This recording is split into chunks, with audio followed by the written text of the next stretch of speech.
اللهم صل وسلم وبارك على سيدنا محمد وعلى آله وأصحابه أجمعين. ازيكم يا حبايبي عاملين ايه؟ ازيكم يا أحلى اخوات في الكون؟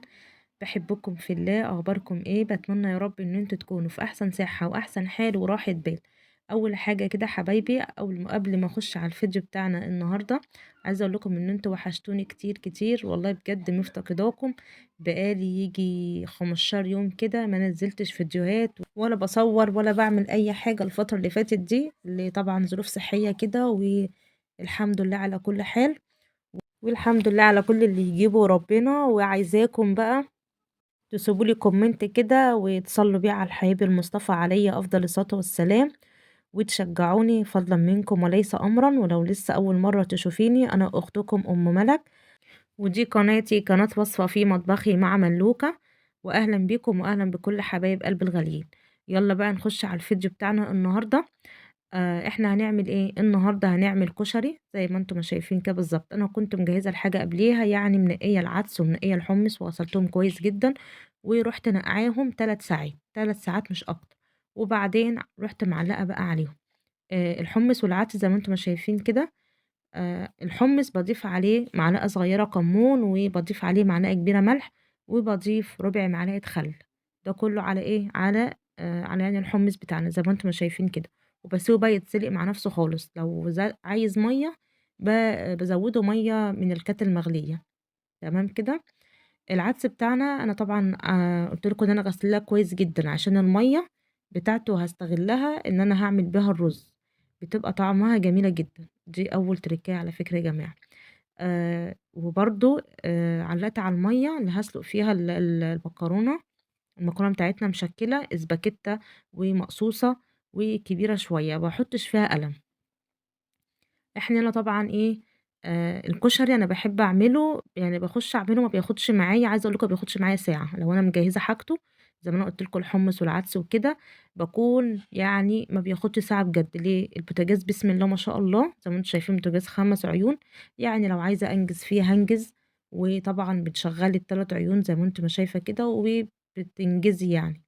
يعني مش عقبة، الكشري مش عقبة خالص. في ناس كتير بتقول إن هو تقيل، لأ هو خفيف، وأنتِ زي ما أنا ما أقول لِك كده، لمّا تخشي المطبخ بحُب بتعملي كل حاجة بحُب، والحاجة بتطلع معاكِ زي العسل. إحنا هنا بقى زي ما أنتم شُفتوا كده، كان العدس بتاعنا اتسلق وصفّيته بالمصفى كده علشان خاطر شِلت المَيّة بتاعته، عشان قُلت لكم إن أنا هاعمل بيها الرز. وهنا باسلُق بقى المكرونة بتاعتنا، المكرونة زي ما قُلت لكم مشكّلة، وباضيف مع المَيّة ملح مش أكتر من كده. عايزة أقول لكم على حاجة بقى تركاية كده، أنا طبعًا فوّتّها أو أنا أصلًا ما باعملهاش. أنا ما بنحبش الكشري مع اللي هو البصل. تمام، البصل اللي بيتحط مع الكشري هو بيبقى حلو وكل حاجة، بس البنات عندي ولا باباهم كمان مش يعني بيحبوه، فأنا مش باعمله. فلو أنتِ بتحبيه، قبل ما تعملي الخطوات دي كلّها تروحي عاملة إيه، تروحي جايبة بصلتين كبار وتروحي مقطعاهم حلقات، وتروحي فركاهم بحبة دقيق، وتروحي قلياهم خالص، لإن الدقيق بيخلّي ال ال البصل بتاعنا يبقى مقرمش كده وناشف، وتحمّريهم. والزيت بتاع البصل ده اللي أنتِ محمّرة فيه البصل تعملي بيه بقى الصلصة، تعملي بيه الرز، وتحطّي على كمان اللهم صل على النبي، على برضه كده المكرونة.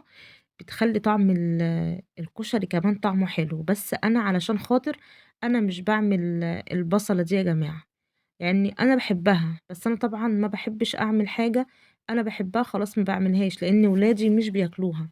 لو هُم بياكلوها هاتشجّع، فأنا مش هاقف بقى وهاقلي وفي الآخر هارميها يعني، فيعني حرام. فأنا قُلت لِك بس المعلومة دي، لو أنتم بتحبوا البصل تقدروا تعمليه كده أول حاجة. هنا بقى المكرونة كانت اتسلقت، وضِفت عليها معلقتين من الزيت أو معلقة، المعلقة دي كبيرة على فكرة، عشان خاطر تبقى مفلفلة كده وحلوة. هنا بقى لو كنت عملت البصل، كنت حمّصت البصل كده اللي هو بيتحط على وش كده الكشري، كنت خدت من الزيت على يعني كده المكرونة بتاعتنا، وكنت عملت الصلصة بقى وعملت الرز، هيخلّي الزيت بتاع البصل بيخلّي الكشري حلو جدًا يعني. بس إحنا بقى ليه يعني للأسف ما بنحبش البصل ده. إحنا هنا بقى كده الحمص بتاعنا كان استوى. هنعمل بقى إيه، هنا كنت هاعمل الرز بشعرية. الرز بشعرية يا بنات بنكتر الشعرية شوية، يعني حطينا حبة زيت وبعدين حمرنا، لازم نغمق الشعرية. تمام، تغمقي الشعرية كده بتبقى لونها حلو في قلب الكشري، وبتبقى كمان زي بتاعة بره. احنا هنا بقى كده غسلنا الرز وحطينا، طبعا زي ما انا ما قلت لكم لازم يكون الشعرية اكتر من الرز عشان يبان كده فيه. وكمان مية العدس بقى اللي انا قلت لكم سيبوها، هنسقي بيها الرز، وبرضه هنزودها مية مغلية من الكتل. وهنا بقى حطينا الملح بتاعنا، احلى حبة رز كده بشعرية جمال جدا. يلا يا بنات اتعلموا معانا. زي ما انتم ما شايفين كده مية العدس دي جميلة جدا، مفيدة جدا، وكمان بتدي طعم يعني الرز جميل ولون كده بني وحلو. هنا بقى الرز بتاعنا هنسيبه يتشرب، وبعدين هنحط على أصغر عين ونهدي عليه خالص عشان يستوي. احنا هنا بقى كده هنعمل الطماطم، او هنعمل الصلصة بتاعة الكشري. اول حاجة جبت الحلة، حطيت فيها زيت وحطيت معلقة كبيرة توم. التوم بقى عايزة اقولك بقى بيخلي ريحة الصلصة كده مفحفحة. وهقولك كمان هنحط ايه التوأم بتاع التوم، ننزل عليه بمعلقة كبيرة كزبرة زي ما انت ما شايفة كده. ريحة الكزبرة تطلع وتاخد لون كده، نروح حاطين عليها قد نص كوباية خل، نص كوباية شاي. تمام. وهنزل عليها بشفشق كبير طماطم، انا طبعا كنت عاملة الشفشق الكبير ده وبزود في قلب الطماطم، يعني عملت شفشق وربع عشان يبقى ايه، المات عندي بيحبوا الصلصة كده كتير في قلب الكشري.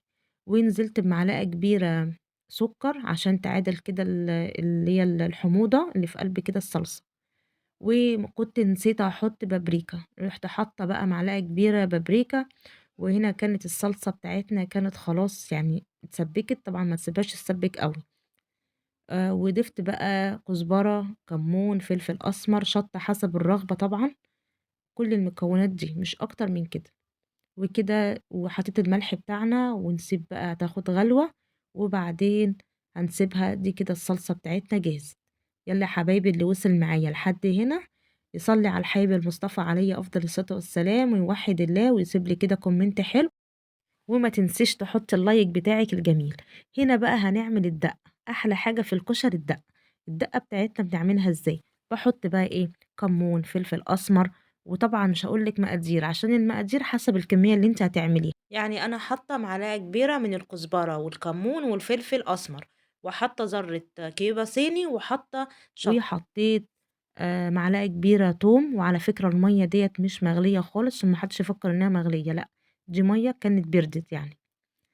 وهنزوّد بقى الكمية بتاعتنا، هنضيف عليها المَيّة، وهنضيف عليها برضه الخل، وهندوقها كده ونشوف طعمها حلو والّا لأ. عاوزة بقى حبّة خل كمان تزوّدي، عايزة تحطّي بقى مَيّة، حسب ما أنتِ بقى إيه تدوقيها كده وتشوفيها. أنتم عارفين أنا باحب أشتغل ببركة ربنا كده، الحاجة بتمشي معايا. هنا كده ضِفت ليمونتين كبار، وضِفت بقى الخل، وبادوقها وباشوفها كده، طبعًا حسيت إنها عايزة سِنّة شطة صغيرة، والشطة هنا حسب الرغبة. وبرضه بانزل عليها بمعلقة كبيرة أو معلقتين صلصة من اللي إحنا عاملينهم، من بتاعة الكشري. عايزة أقول لِك بتبقى طعمها جميلة، بتبقى حاجة كده عسل. أحلى دقة تقدري تعمليها كده جنب الكشري، وأحلى حبة كشري. بصراحة عايزة أقول لِك والله بجد لو عملتِ التكات بتاعة الكشري بتاعتي دي أولادِك هيشكروكِ عليها. وعايزة أقول لِك كمان مش هيجيبوا كشري من برّه خالص، ما فيش أحسن من حاجة البيت كده، حاجة بيتي، حاجة أنتِ ضامناها، حاجة نضيفة كده. وطبعًا مع الغلو طبعًا اللي إحنا فيه ده، الحاجة اللي في البيت أحسن. يالّا يا حبايبي أتمنى يا رب لو قدرت أفيدكم ولو بمعلومة صغيرة. ما تنسونيش في اللايك والشير فضلًا منكم، والاشتراك في القناة وتفعيل زر الجرس. وانتظروني بكرة إن شاء الله في فيديو جديد ووصفة جديدة وروتين جديد من قناتي، قناة وصفة في مطبخي مع ملوكة. واسيبكم في رعاية الله وأمنه، والسلام عليكم ورحمة الله وبركاته.